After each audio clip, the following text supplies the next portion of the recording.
11 personas, entre ellas exfuncionarios públicos, miembros de la academia y de la empresa privada, conforman la veeduría ciudadana creada por la Contraloría General del Estado, que auditará la legalidad, fuentes y usos de la deuda pública interna y externa del 2012 al 2017. Uno de ellos es el economista Eduardo Valencia, a quien le damos la bienvenida en los desayunos de 24 horas. Economista, gracias por acompañarnos. Muchas gracias, un saludo, Liz. Economista, ¿por qué se hace necesaria la conformación de esta veeduría ciudadana para el análisis de este tema? Algo que, si mal no recuerdo, pues no se había dado antes. Efectivamente, que yo sepa, es la primera vez que un grupo de profesionales con experiencia y con conocimiento nos hemos juntado para opinar sobre la situación del país y para hacerlo a tiempo. En primer lugar, es una reunión que pretende la concertación de un programa mínimo que el país necesita en este momento de urgencia, de tal manera que se pospongan preferencias ideológicas, doctrinas que cada uno puede tener y con toda legitimidad, porque más importante es del país, es decir, el documento que se suscribió, que fue suscrito unánimemente por todos, lo que propone al país y propone al gobierno es que en este momento se cambie radicalmente el rumbo de la economía en un giro de 180 grados, de tal manera que se retomen lo que en economía es fundamental, la restauración de los equilibrios macroeconómicos, porque de ellos depende el que los resultados del manejo macroeconómico favorezca a la gente. De no ser así, cuando se perjudica a la gente, como de hecho ha ocurrido en los últimos 10 años, este supuesto modelo que nunca fue tal porque fue arbitrario, tiene que cambiar radicalmente para que el país se reenrumbe. Ahora, ustedes ya presentaron ante el presidente Lenín Moreno el pliego de 11 propuestas como foro, este foro económico civil, y el ministro de Finanzas ya se ha referido al respecto. Él ha dicho que están abiertos al diálogo, que pueden sentarse a conversar siempre y cuando no solamente se queden en la propuesta, sino también ustedes planteen cómo hacerlo. Entonces, ¿por dónde empezar en este orden que necesitamos casa adentro para el despegue de la economía? Bueno, como es obvio, las decisiones del foro se toman en común. Todos estamos al tanto de lo que está sucediendo, pero de lo que yo conozco en el foro no se ha recibido una invitación formal para ninguna reunión. En los medios en las redes sociales así se lo indica, pero oficialmente que yo conozca no se ha recibido. Pero el tema es que, por lo menos a título personal, y hablo por mí mismo, yo no creo que sea el ministro de Economía el que vaya a ser el interlocutor válido para este grupo de personas. En mi opinión, él es parte del problema. El objetivo nuestro fue precisamente denunciar que la política económica de Correa fue nefasta para el país y que lamentablemente durante estos 7, 8 meses de gobierno también está dirigida por integrantes del mismo equipo económico, por lo menos que tienen la misma mentalidad y que obviamente ha llevado al fracaso al país. Así que yo por lo menos no acepto la sugerencia del ministro, por más bien intencionada que esté, de que vayan otras personas o que nos reunamos con él. Ciertamente algunos no iremos a esa reunión si es que la reunión es con el ministro de Economía. Ahora, el presidente Lenín Moreno los ha convocado para la próxima semana. Entonces, ¿qué esperan ustedes de esa reunión? Y además, ¿quién esperan ustedes que sea el interlocutor con el que mantengan quizás ese acercamiento al rechazar que sea el ministro Carlos de la Torre? Bueno, como digo, que yo sepa, no ha habido una convocatoria oficial, tal es así que hay opiniones de que la reunión se realizaría en Guayaquil, otras que se realizaría en Quito.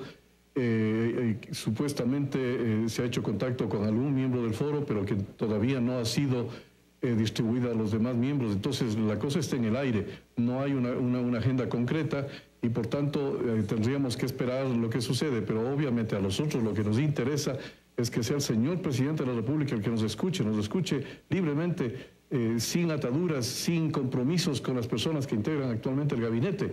Lo realmente importante es que él comprenda el momento difícil que vive el país, porque lamentablemente parecería que en estos 8 meses que digo transcurrido el gobierno, algunas acciones, las más importantes, continúan bajo los mismos parámetros del gobierno anterior, y por eso es nuestra premura, porque esto se suspenda inmediatamente, que se cambie el rumbo, porque de no suceder así, realmente los desequilibrios macroeconómicos se agudizarán, el país seguirá viviendo de volúmenes enormes de deuda externa que son insostenibles y que obviamente traerán graves perjuicios al país. Solamente permítame dar un dato técnico. Yo estuve hace pocas semanas en Santiago de Chile, en el momento en que estaba en la parte del debate para la elección del nuevo presidente. Yo fui allá por razones familiares y mientras yo presenciaba el debate, uno de los temas más importantes era que los principales economistas de Chile protestaban contra el gobierno anterior de Bachelet por el elevadísimo nivel de deuda externa e interna que tenían, que ascendía al 25% del Producto Interno Bruto en Chile. Chile tiene 3 veces más del Producto Interno Bruto que el Ecuador, pero tiene el mismo nivel de deuda. Si allá era el 25%, nosotros tenemos ya cerca del 64% y creciendo. Esto es insostenible. El país no puede vivir y restaurar los equilibrios macroeconómicos y sobre todo sostener la dolarización con recursos externos. O se hace un esfuerzo propio para generar nuestras propias divisas, fomentando las exportaciones y aumentando la eficiencia, o el país entrará en barrena muy próximamente. Bueno, ya fue entregado este documento que contiene, como digo, 11 propuestas iniciales por parte de ustedes para que el rumbo económico del país dé un giro. Ahora, usted acaba de mencionar la deuda pública interna y externa, y en este tema pues también la Contraloría ha conformado una veeduría ciudadana de la que usted forma parte. ¿Por qué la necesidad de conformar una veeduría entregada por la sociedad civil, por economistas, académicos, representantes de la empresa privada, para auditar este ejercicio que realiza la Contraloría General del Estado?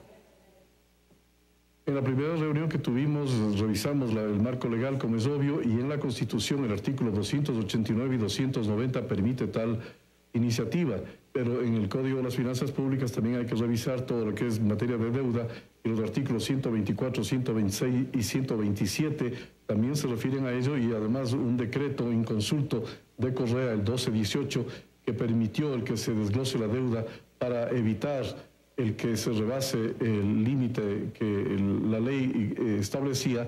Pues todo bajo esos parámetros nos hemos juntado. Como es obvio, hay que entender, la ciudadanía debe comprender que la iniciativa del Contralor es también la primera iniciativa, juntamente con lo de la composición del foro. Todos pretendemos a que la ciudadanía se incorpore. La ciudadanía no es otra cosa que el pueblo. Nosotros representamos en este momento al pueblo y por tanto es una veeduría moral.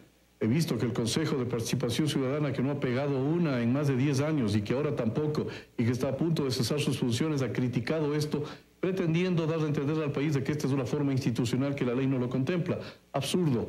En el artículo 289 y 290 de la Constitución se establecen las normas, y una de ellas es que para tratarse de asuntos públicos que son de interés general y que pueden afectar o beneficiar a la mayoría de gente, se necesita que el poder ciudadano, como llama la Constitución, se incorpore a las decisiones. Así que, en mi opinión, no solo que es legal, sino suficientemente moral, y enaltece al Contralor General del Estado, que por primera vez en la historia ha abierto las puertas para que ciudadanos de buena voluntad opinemos y ayudemos a determinar la verdad del tema de la deuda, porque fue ocultado por Correa. Hubo demasiada opacidad, se cambiaron reglamentos, normas, se interpretaron a su manera y la ley eso no lo permite. Así que buscaremos la verdad para que el país sepa el alcance de lo que está sujeto, el peligro al que está sujeto la economía en el presente y en el futuro.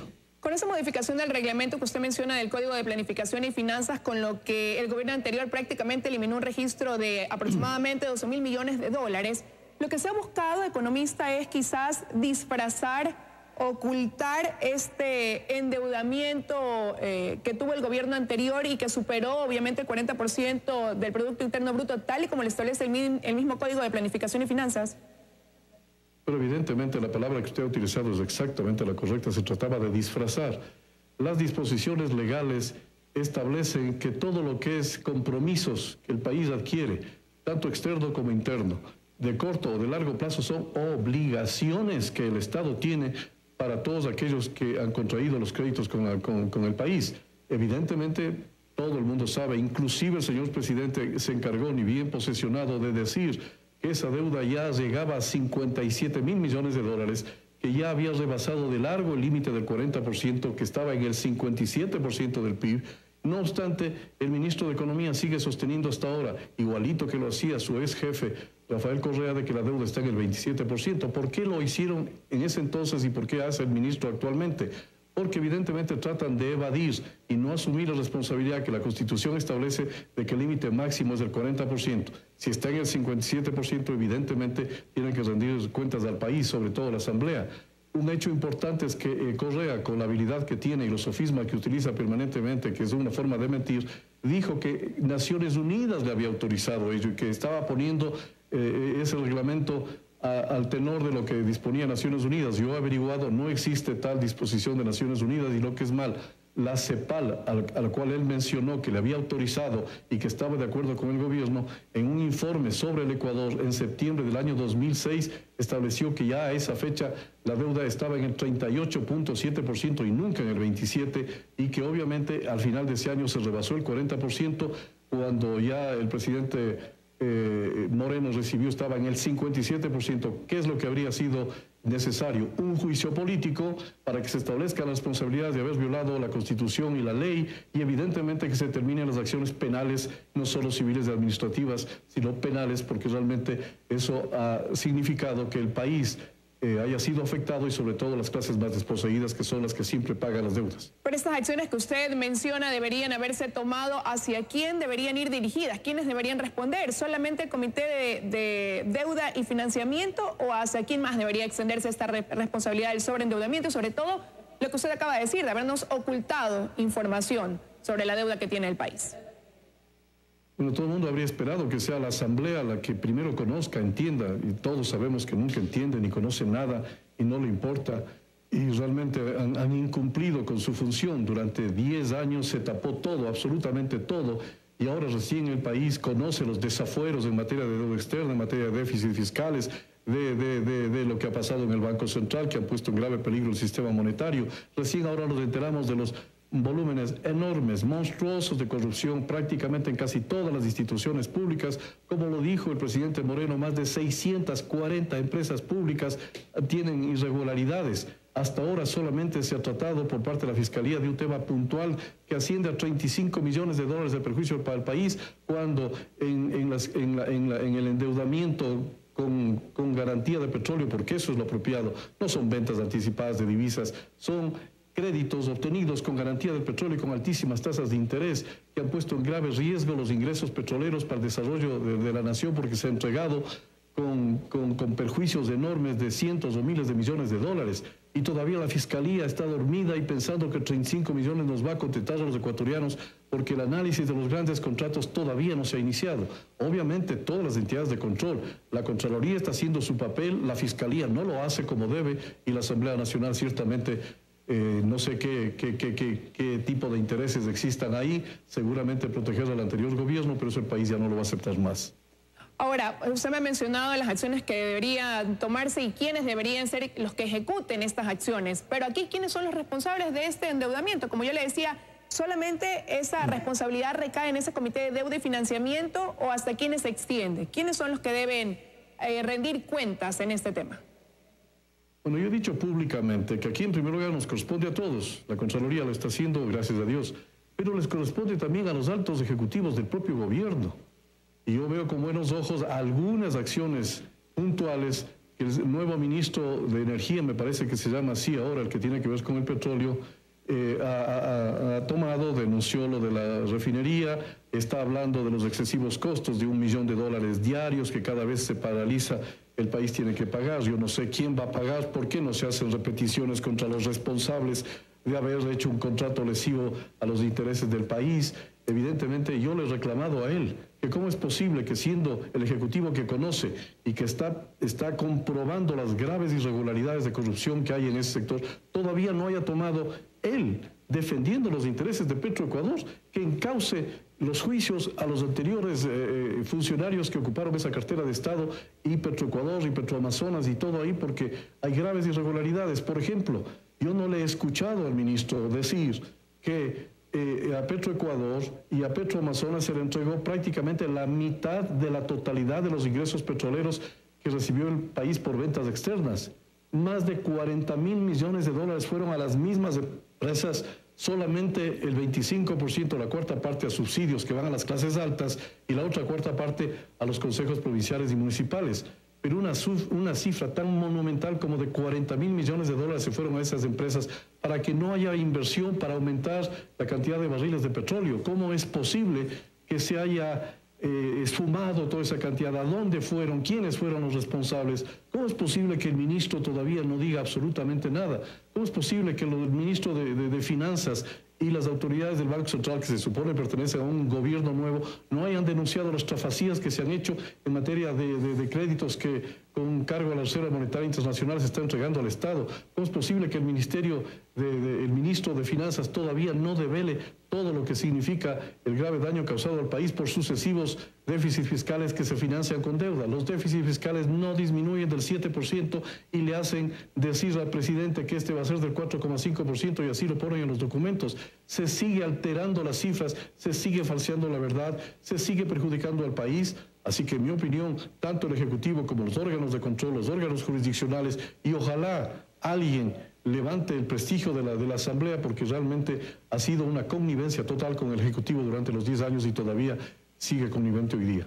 Bueno, son respuestas que necesitamos como país porque se trata de los recursos del Estado, dinero que debe ser reinvertido en obras de los ciudadanos. Aquí hay muchas explicaciones que dar y muchas acciones por tomarse. Si bien es cierto, los informes de esta auditoría estarán listos en abril, Economista, lo cierto es que ya han sido notificados algunos exfuncionarios como el expresidente Rafael Correa, quien ha dicho que es ilegal auditar doblemente lo que ya fue auditado. Eso por un lado. Y por otro lado coincide con la notificación que hace la Fiscalía también al expresidente Rafael Correa sobre la preventa petrolera a Petrochina. Él ha dicho que ha empezado una cacería en su contra.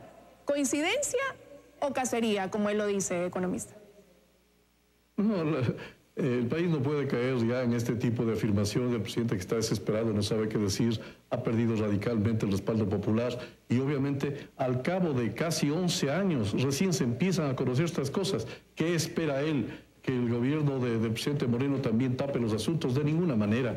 Aquí no solo que no es ninguna coincidencia, es que recién ha llegado el momento en estos aires de libertad y de diálogo que existen ahora, donde los ciudadanos ahora podemos expresar libremente nuestras ideas y obviamente hacer conocer al país y a los ciudadanos que sepan todo el lleve que hubo en el gobierno de Correa. Que no se sienta perseguido. Si yo estuviera en el papel de él y tuviera un mínimo de responsabilidad ética ante el país, yo diría, yo voy a defender, voy a hacer una conferencia de prensa, voy a explicar exactamente la dimensión de lo que pasó, todo fue regular, todo fue bien hecho, el país no ha perdido, el país no tiene deuda externa, el país no tiene déficit, la economía es equilibrada y por tanto las denuncias que hay son una persecución. No es verdad. Todo lo que se está diciendo ahora por parte de la Contraloría, por parte del Ministro de Energía, por parte del Presidente de la República, es primeramente, recién sabemos el alcance de los grandes déficits, de la grande crisis que nos dejó Correa, al punto que, como digo, en este momento corre peligro todos los equilibrios macroeconómicos y uno de esos equilibrios es el equilibrio monetario. Una moneda no se sostiene porque un presidente diga que vale la pena o no vale la pena y que el ministro diga que está haciendo todo lo posible por sostenerla. Cuando no hay ingresos en divisas suficientes, cuando la economía no es productiva, cuando no hay competitividad, cuando el aparato productivo no sostiene el valor de la moneda, viceversa no se sostiene tampoco. Tener una moneda dura no nos hace un país productivo. O trabajamos desde ahora para cambiar el modelo, ser un modelo integral de desarrollo del sector real, con todos los indicadores fiscales, monetarios y financieros en general, incluida la banca, incluida todas las empresas privadas. Si no cambiamos todos y nos unimos todos a rediseñar las premisas básicas de un buen manejo de la economía, el futuro cercano está en peligro y realmente lo que a mí me indigna es que nuevamente la población ecuatoriana puede volver a tener unos efectos tan graves como los del año 99-2000.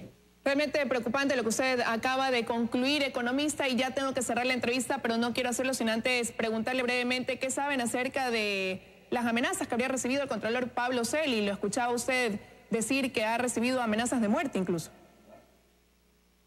Evidentemente yo mismo expreso esto en algunos medios de comunicación el día de ayer, porque eso implica que se están topando grandes intereses manejados en el gobierno anterior. ¿Cuáles son esos intereses? ¿Por qué le amenazan al Contralor?